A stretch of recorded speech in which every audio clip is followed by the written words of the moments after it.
Uncomfortable. Having open heart surgery at 15 and having to balance friendships, basketball, and school while I felt I was losing myself, uncomfortable.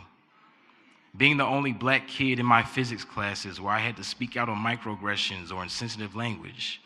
Oh, and don't forget I had to pass the class too. That was very uncomfortable. Even recently, seeing my mother in extreme pain and struggle as she battles back from a near fatal car accident. Uncomfortable. And I know I'm not the only one. I'm sure all of you in this crowd, not just the graduates, can recount more than a few times during your lives where you were uncomfortable as well.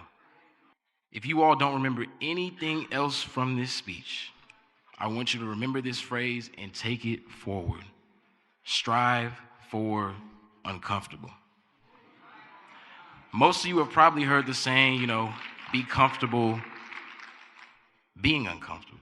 But I don't want us to aim for comfort. I feel like God is calling us to more.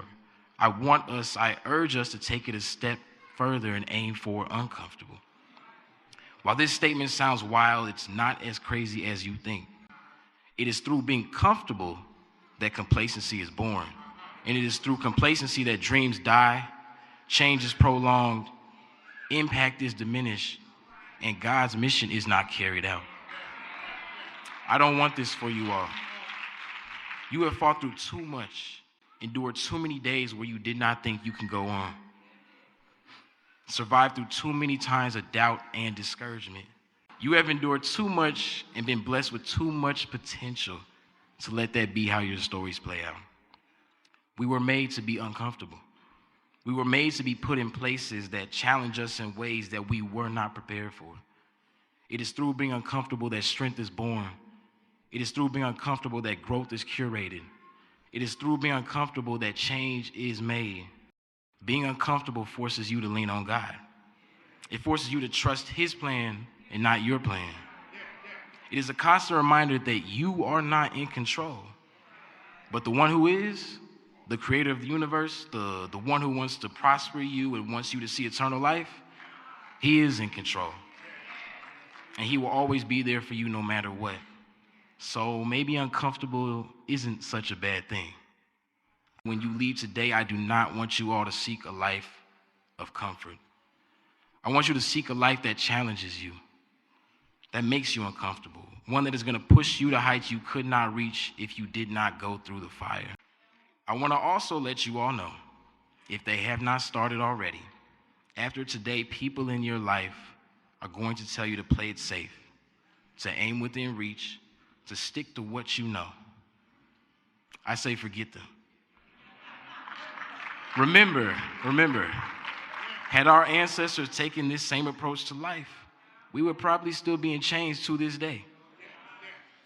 The greatest leaders, thinkers, entrepreneurs, and athletes all had and have one thing in common. They were willing to put themselves in uncomfortable situations. They understood that they couldn't reach the places they need to go, affect the change they desired, or impact the lives necessary if they stayed in a place of comfort. And they were right. This is not the end of your journey, but rather the beginning.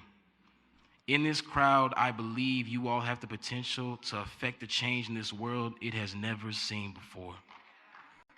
But I will tell you this, you will not reach that potential if you limit yourself and aim to be comfortable. Start that business, lead that event, fight for that change, speak out for what you believe in, show up for each other, and most importantly, seek God. Even if you are alone, even if you are uncomfortable, do it. The world needs people like you all.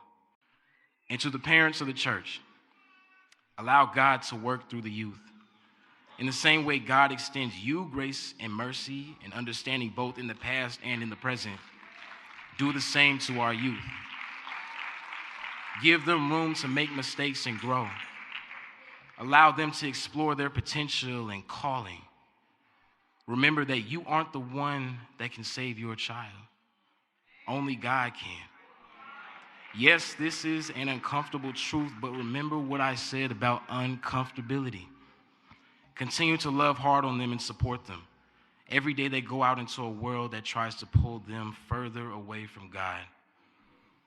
Even if it seems they aren't listening, even if it seems they aren't responding, even if it seems you are losing them, continue to pour into them.